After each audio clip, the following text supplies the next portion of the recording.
उससे प्रेम किया, उनसे उसको पुत्र हुआ।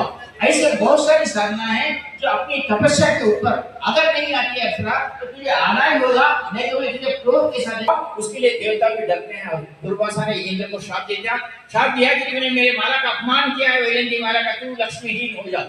इंद्र को श्राप देना क्या मामूली बात नहीं। इंद्र देवताओं के राजा है, इंद्र के पास अष्ट अप्सराएं हैं।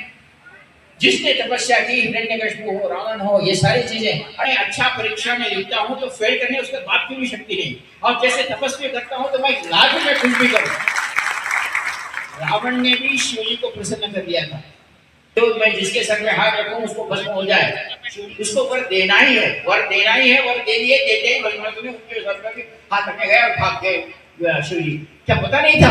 शिव जी को पता था कि मैं अगर दूं तो मेरे सिर पर हाथ रखता है, लेकिन तपस्या का फल हर एक को देना ही होता है। और आपकी तपस्या है तो अप्सरा को आना ही है, किसी देवता को आना ही है परीक्षा को।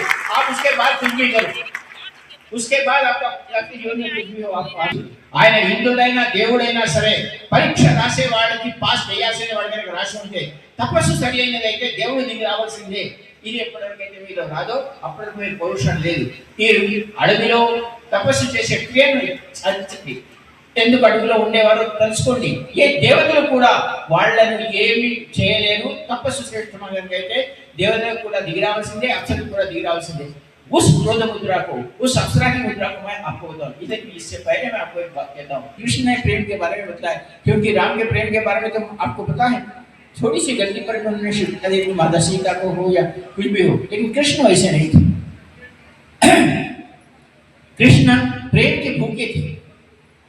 एक बार गिरिजा नाम की एक गोपी आकर राधा से कहती है, राधा तो क्या मूर्ख है, कृष्ण कितने औरतों के साथ तुझे घूमता पता है, तू उसके साथ प्रेम करती है, तेरे को तो थोड़ी सी भी अक्ल नहीं है। के कहती है, हे गिरिजा तुझे नहीं मालूम, मुझे एक मालूम है, कृष्ण मेरा है, मैं कृष्ण की हूँ या नहीं मुझे पता नहीं, मेरा कृष्ण मेरा है। तो उन्होंने कहा कि एक ऐसा बता सकती हो कृष्ण मेरा? मैंने यही प्रश्न रुक्मिणी से किया था। रुक्मिणी को भी जाकर पूछा कि तुम इतने अष्टभार्याएं होने के बाद भी इतने गोपिकाओं के साथ कृष्ण घूमता है, फिर भी तुम्हें कुछ नहीं लगता? तो रुक्मिणी ने कहा, कृष्ण क्या करता है मुझे पता नहीं, कृष्ण मेरा है।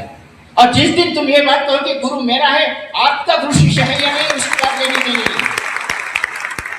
जिस दिन आप कहोगे कि गुरु मेरा है, आपका गुरु है, कि उस बाद में पता चल जाएगा। जिस दिन कहोगे कि कृष्ण मेरा है, आपको उसी गिरिजा को 3 जन्म लेने पड़े। बहुत बार आज मैं देखता हूँ बहुत से लोगों को अपने गुरु को शंका करते हैं, अरे ना उसका कहीं मोबाइल चेक करना, कुछ चेक करना, ऐसा करने थोड़े लोगों को है। मेरे पति के बारे में तो नहीं कहता, वो नहीं देखती मोबाइल, क्या उसका मोबाइल वो नहीं देखती, मेरी मोबाइल क्या देखेगी। लेकिन मैं आपको ये जो लोग हैं, इतने आप जिस दिन मोबाइल चेक करके गुरु पर शक करना शुरू करते, उस दिन से गुरु तुम्हारे से दूर होता गया। और मीरा से यही हुआ, 3 जन्म के बाद वो मीरा हुई, 3 जन्म उसको लेना पड़ा, और मीरा जन्म हुई तो तड़प लेना पड़ा कृष्ण को प्राप्त करने के लिए। इसलिए कृष्ण क्या करता है ये मत सोचो, सिर्फ सोचो तो कृष्ण मेरा है या गुरु मेरा है। तो गुरु क्या करता है ये मत सोचो, गुरु ज्ञान देता है और गुरु मेरा है, तो उस दिन तुम्हारी सारी साधना जरूर सफल मिलेगी, सिद्धि मिलेगी।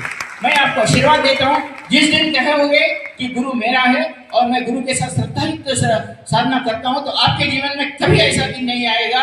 गुरु आपको 7 जन्मों तक आपके साथ रहेगा। मैं आपको आशीर्वाद देता हूँ कि इस बार उन साधना, उस रहस्य को लेकर ही आगे चले। बहुत समय हो गया है, आप भी चलते हुए आए हैं। मैं आपको आशीर्वाद देता हूं कि आज का यह श्रेष्ठ कार्यक्रम जो आप वहां से फिर आए, पर विशेषतः उन पालकी यात्राओं को जो बहुत दूर से चलते साइकिल पे आए हैं, उन सभी को मैं मनपूर्वक आशीर्वाद देता हूं। और मैं कहता हूं कि वो मेरे हैं, वो मेरे हैं, मैं कहता हूं कि वो मेरे हैं।